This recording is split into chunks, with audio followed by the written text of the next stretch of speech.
Hey guys, so in today's video, I'm going to be talking about the best VPNs for Israel. Whether or not you're traveling to Israel and you still want to be able to keep access to content that you normally have outside of it, and you want to be able to access the internet securely while you're there, or even if you're outside of Israel, but you want to be able to make it seem as if you're inside the country, these VPNs will get the job done. Now, I've tested out a ton of different VPNs, and I found that the best three overall are going to be this one right here, ExpressVPN, NordVPN, and Surfshark. And in this video, I'm going to talk about what they have in common and the general differences between them. But if you want to find out more about a specific one of these VPNs right here, then there will be full in-depth reviews and a bunch of other useful information and links in the description below. Now, all three of these VPNs right here are going to be excellent when it comes to getting access to content from different streaming platforms, whether that's on Netflix, Prime Video, Disney Plus, Hulu, Max. It doesn't matter which streaming platform it is. All three of these VPNs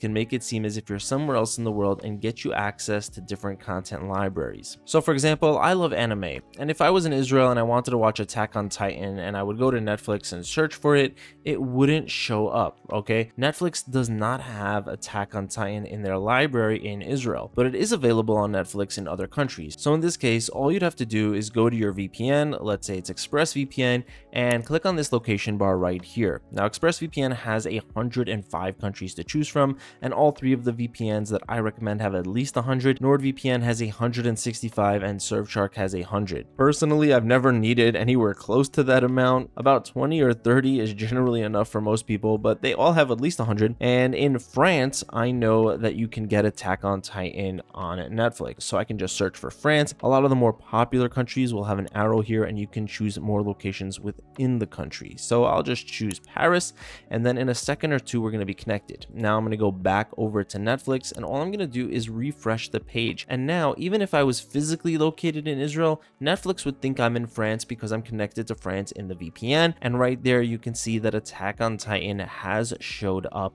in Netflix, and I'd be able to watch it without a problem. Now, like I said, this isn't limited to just streaming. It'll work for pretty much anything that you do on the internet that's limited by physical location. So if there's a game that you want to get access to that isn't available in Israel or wherever you are, if there's a cryptocurrency exchange that you can't access, Israel does limit access to a lot of crypto exchanges, so you can use a VPN to get access to them, as well as sports betting, online gambling, pretty much anything that is limited by location, you can use a VPN to get access to. Now, on top of that, there's a whole nother aspect here, which is online privacy and security. A VPN doesn't just make it seem as if you're somewhere else when you're using the internet, it also keeps your data and personal information, your online activity, more private and secure. Whenever you connect up to a VPN, the VPN itself is a middleman in between you and the internet. So all the websites that you're visiting are going to see are the VPN. That's how it makes it seem as if you're somewhere else. The websites only see the VPN server's location, but they also only see the internet activity as if they're coming from the VPN. There's nothing that any website will have that can trace back to you. So for example, if you're going to be torrenting, a VPN is a must-have in order to make sure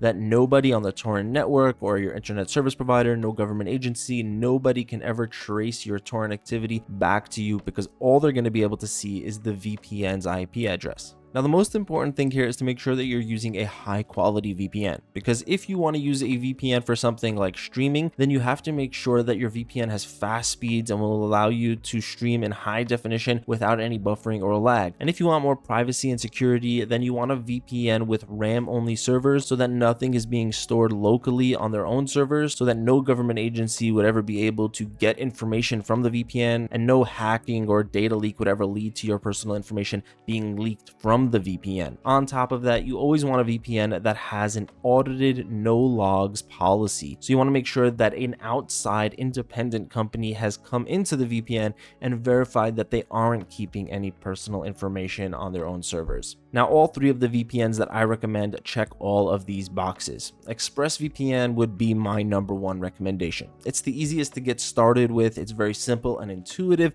but at the same time, it's very powerful and very secure. There's a ton happening behind behind the scenes with this VPN. So even though it looks very simple on the surface, underneath it there is some pretty advanced technology being used. Now that being said, if you are somebody who wants a lot of features and the ability to customize your VPN a lot, then NordVPN is probably the way to go. With Nord, you get a bunch of different specialty servers like Onion over VPN, connecting you up to the Onion network, but going through the VPN, so nobody will ever know that you're connecting to the Onion network. You also get add-ons like Threat Protection Pro, which is sort of a mini antivirus, and things like MeshNet, which gives you more secure remote desktop access. Now lastly, if you're on a budget, Surfshark is the VPN that I would recommend. This is a really high quality VPN, but at the same time it doesn't break the bank. It's the cheapest of these three. I wouldn't say it's as intuitive or even as powerful as ExpressVPN, and it definitely doesn't have as many features as NordVPN, but that being said, for the price that you're paying, it is a very solid option. All three of these are excellent for Israel. Whether you want to make it seem as if you're outside Israel or inside the country, all three of these have you covered. Now, if you do want to try any of them out, I did manage to get a hold of a discount link. You'll find it in the description, and that'll save you some extra money. On top of that, they all have a 30-day money-back guarantee, so you can take advantage of that discount, get a good deal, try it out for 30 days and see if you like it. And if you don't, then all you have to do is contact customer support and request a refund. So that's going to be it for this video, guys. Let me know in the comments which VPN you decide to go with for your trip in Israel. Thank you so much for watching. Have an amazing day, and I'll see you in the next one.